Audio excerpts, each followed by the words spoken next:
and welcome to my channel where I make dishes inspired by some of my favorite video game characters. Today's dish is inspired by Sebastian from Stardew Valley. Everyone loves Stardew Valley, and it's easy to see why. There's so much to do, there's so much charm and attention to detail, and there are so many wonderful characters. The characters of Pelican Town are also intriguing in their own way, but of course, the bachelors and bachelorettes get a little extra special attention from players since you can forge such close relationships with them. My personal choice for a spouse was Sebastian, which I know is a pretty big fan favorite. I think a lot of us tend to appreciate characters that are misunderstood and are a little bit more introverted, and Sebastian fits that bill well. He has a little bit of a difficult relationship with his family, which a lot of people can relate to, and he has just a couple of friends to share his hobbies with. Speaking of hobbies, he has so many. Sitting on the computer, riding his motorcycle, taking care of frogs, and playing in a band. All are so varied and interesting, which adds more layers to Sebastian. Making dishes for Stardew Valley characters is fun because cooking is already a part of the game, and there are plenty of canon foods and items that each character likes based on how they react to certain gifts. I know that Sebastian has several loved gifts, but when I was in the process of increasing his hearts, I made him a ton of sashimi since it's free and easy to obtain, so I knew I wanted to make some kind of sushi-related dish. The other large aspect I thought of was Sebastian's bad boy appearance and his bad habit of smoking. Sure, tobacco smoking can be unhealthy, but smoking your food can be delicious. Therefore, I decided on some smoked salmon nigiri to make, and just like Sebastian says, once you get used to eating raw fish, it becomes really addictive. Here's what you'll need to make your own. 1 pound of smoked salmon, short grain sushi rice, water, optional wasabi paste, optional black sesame seeds, and optional sushi nori.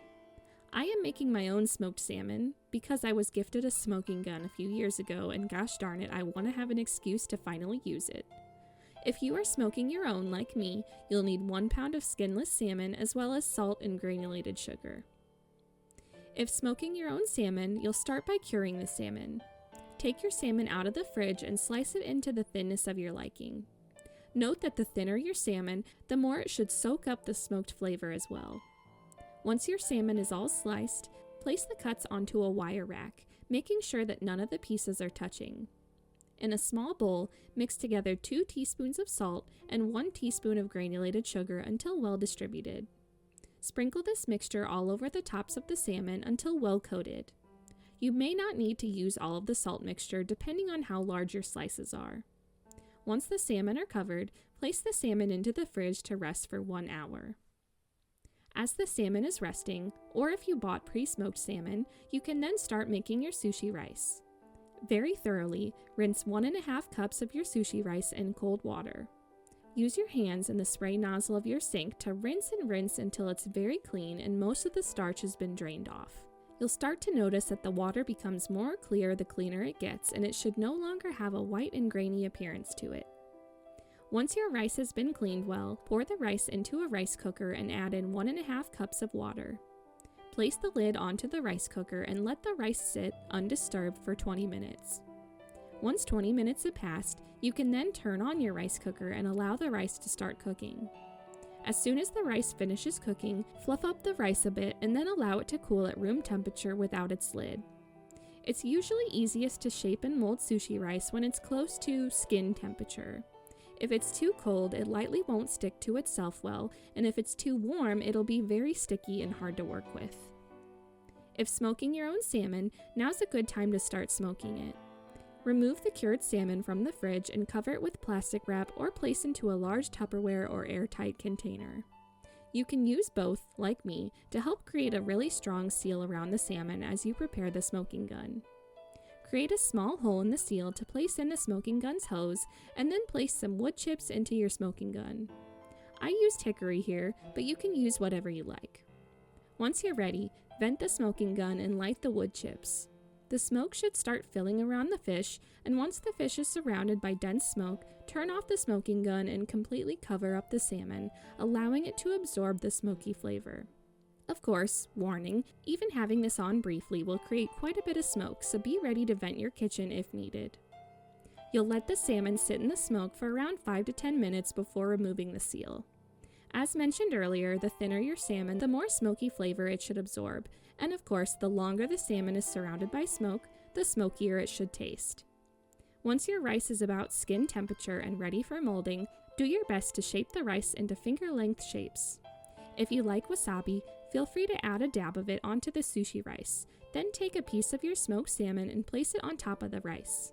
Repeat with all nigiri, and you may have extra salmon slices depending on how many slices you made, which you can just enjoy as sashimi if you'd like. You can serve as is, or garnish with nori and black sesame seeds if you'd like to give the nigiri that extra special dose of gothic Sebastian black. And then with that, you're all ready to serve. Making these was honestly so easy and incredibly fun.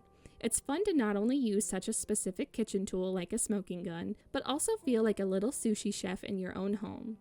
Sure, it's no masterpiece like they would make professionally, but it's tasty and enjoyable all the same. Nigiri are usually some of my favorite kinds of sushi since you get to really enjoy the goodness of the fish and rice without too many extra bells and whistles, and so I really adored these. The salmon and rice are such a perfect pair together, and the nice smoky flavor inside gives it such a special little edge over just standard salmon nigiri. Sushi may be filling, but it also makes me feel like I'm eating so cleanly, so I don't even feel guilty after filling my belly with some. I just can't imagine a world where Sebastian would not absolutely adore these smoked salmon nigiri.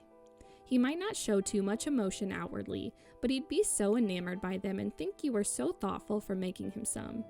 How kind of this new farmer to not only take the time to get to know him, but combine several of his interests into one delicious dish.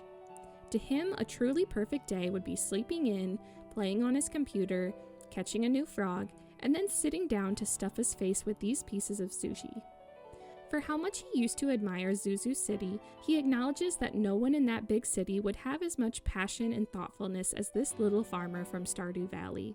And it would make him realize that he was more than happy staying in his humble little hometown with his friends and family, even if it's nowhere near perfect. The recipe card is in the video description if you'd like a more quick and concise version to give it a try. Like if you want a bite, subscribe for more geeky treats, and comment what foods Sebastian reminds you of. Thanks for following along.